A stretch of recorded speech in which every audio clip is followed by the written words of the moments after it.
ایک بار حضرت جنید بغدادی سفر کے ارادے سے بغداد سے روانہ ہوئے۔ حضرت شیخ کے کچھ مرید ساتھ تھے۔ شیخ نے مریدوں سے پوچھا، تم لوگوں کو بہلول کا حال معلوم ہے؟ لوگوں نے عرض کی، جناب وہ تو ایک دیوانہ ہے، آپ اس سے مل کر کیا کریں گے؟ شیخ نے فرمایا، ذرا بہلول کو تلاش کرو، مجھے اس سے کام ہے۔ مریدوں نے شیخ کے حکم کے تعمیل اپنے لیے سعادت سمجھی اور تھوڑی جستجو کے بعد ایک صحرا میں بہلول کو ڈھونڈ نکالا اور شیخ کو اپنے ساتھ لے کر وہاں پہنچے۔ شیخ بہلول کے سامنے گئے تو دیکھا کہ بہلول سر کے نیچے اینٹ رکھے ہوئے دراز تھے۔ شیخ نے سلام کیا تو بہلول نے جواب دے کر پوچھا، تم کون ہو؟ شیخ نے فرمایا، میں ہوں جنید بغدادی۔ اچھا، تو تم وہی جیند ہو جو لوگوں کو بزرگوں کی باتیں سکھاتے ہو؟ بہلول نے کہا۔ شیخ نے جواب دیا، جی ہاں، کوشش تو کرتا ہوں۔ بہلول نے کہا، اچھا تم اپنے کھانے کا طریقہ تو جانتے ہی ہوگے؟ شیخ نے جواب دیا، کیوں نہیں، بسم اللہ پڑھتا ہوں، اپنے سامنے کی چیز کھاتا ہوں، چھوٹا نوالا بناتا ہوں، آہستہ آہستہ چباتا ہوں اور دوسروں کے نوالے پر نظر نہیں ڈالتا، اور کھانا کھاتے وقت اللہ کی یاد سے غافل نہیں ہوتا۔ جو لقمہ بھی کھاتا ہوں الحمدللہ کہتا ہوں، کھانے سے پہلے بھی ہاتھ دھوتا ہوں اور کھانے سے فارغ ہو کر بھی ہاتھ دھوتا ہوں۔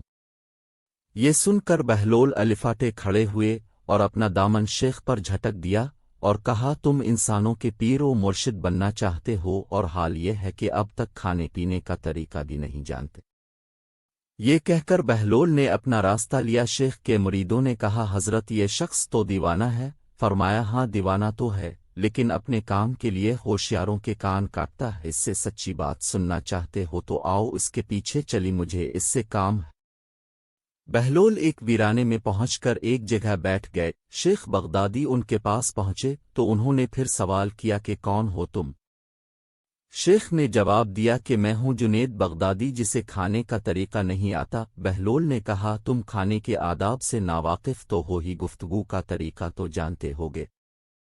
شیخ نے جواب دیا، جی جانتا تو ہوں۔ بہلول نے کہا، تو پھر بتاؤ کس طرح بات کرتے ہو؟ شیخ کہنے لگے، میں ہر بات ایک اندازے کے مطابق کرتا ہوں، بے موقع اور بے حساب نہیں بولے جاتا۔ سننے والوں کی سمجھ کا اندازہ کر کے خلق خدا کو اللہ اور اس کے رسول کے احکام کی طرف متوجہ کرتا ہوں۔ یہ خیال رکھتا ہوں کہ اتنی باتیں نہ کہوں کہ لوگ مجھ سے بیزار ہو جائیں۔ باطنی اور ظاہری علوم کے نقطے نظر میں رکھتا ہوں۔ اس کے علاوہ شیخ نے آداب گفتگو کی بابت اور باتیں بھی بیان کیں۔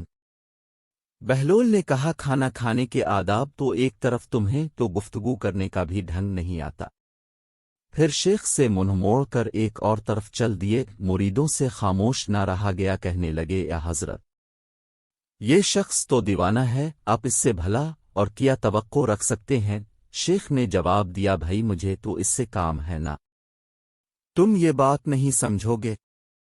اس کے بعد شیخ نے پھر بہلول کا پیچھا کیا۔ بہلول نے مڑ کر کہا، تمہیں کھانا کھانے اور بات کرنے کا طریقہ تو نہیں آتا، سونے کا تو آتا ہوگا؟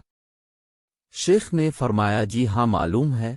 اچھا تو بتاؤ کس طرح سوتے ہو؟ بہلول نے کہا۔ شیخ کہنے لگے، جب میں عشاء کی نماز اور اپنے وظائف سے فارغ ہوتا ہوں تو سونے کے کمرے میں چلا جاتا ہوں۔ یہ کہہ کر شیخ نے سونے کے آداب بیان کیے۔ بہلول نے کہا، معلوم ہوا تمہیں تو سونے کا طریقہ بھی نہیں آتا۔ یہ کہہ کر بہلول نے جانا چاہا تو شیخ نے ان کا دامن پکڑ لیا اور کہا، بہلول میں نہیں جانتا تو اللہ کے واسطے مجھے سکھا دو۔ کچھ دیر بعد بہلول نے کہا، اے جنید، یہ جتنی باتیں بھی تم نے کہی ہیں سب بعد کی چیزیں ہیں، اصل بات مجھ سے سنو۔ کھانے کا طریقہ یہ ہے کہ سب سے پہلے حلال کی روزی ہونی چاہیے۔ اگر غذا میں حرام کی آمیزش ہو جائے تو جو آداب تم نے بیان کیے ہیں برتنے کا کوئی فائدہ نہیں ہوگا اور دل روشن ہونے کی بجائے اور تاریک ہو جائے گا۔ شیخ جنید نے بے ساختہ کہا، اللہ تمہارا بھلا کرے۔ پھر بہلول نے بتایا، گفتگو کرتے وقت دل کا پاک اور نیت کا صاف ہونا ضروری ہے، اور اس بات کا بھی خیال رہے کہ جو بات بھی کہی جائے اللہ کی رضامندی کے لیے ہو۔ اگر کوئی غرض دنیاوی مطلب ہوگا، بات فضول قسم کی ہوگی تو خواہ کتنے ہی اچھے الفاظ میں کہی جائے تمہارے لیے وبال بن جائے گی۔ ایسی بات کرنے سے خاموش رہنا بہتر ہے۔ پھر سونے کے متعلق بتایا کہ اسی طرح سونے کے متعلق جو تم نے بیان کیا وہ بھی اصل مقصود نہیں، اصل بات یہ ہے کہ جب تم سونے لگو تو تمہارا دل بغض کینے اور حسد سے خالی ہو، تمہارے دل میں دنیا کی محبت نہ ہو، اور نیند آنے تک اللہ کے ذکر میں مشغول رہو۔